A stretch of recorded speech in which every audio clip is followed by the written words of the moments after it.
Hello everyone, welcome back to our channel. Today we draw small letter alphabets.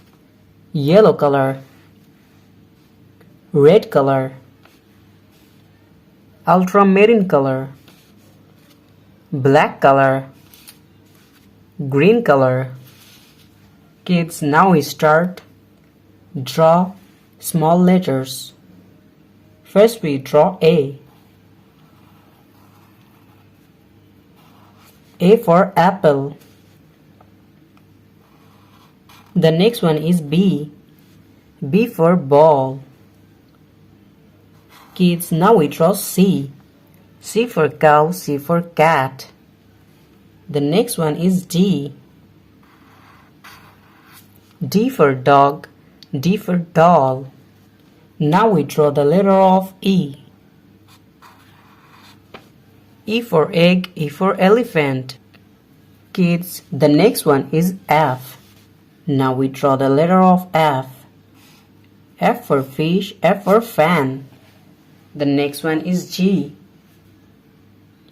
Now we draw G. G for goat. The next one is H. Now we draw H.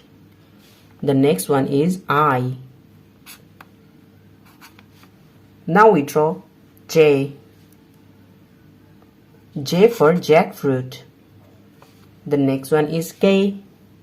K for kite. Now we draw L. L for lion. The next one is M. M for moon, M for mango. Kids, the next one is N. N for nest, N for nose. The next one is O. O for orange. Kids, today we draw A, B, C, D, E, F, G, H, I, J, K, L, M, N, and O. Kids, thank you so much for watching. Subscribe to our channel. See you soon. Bye bye.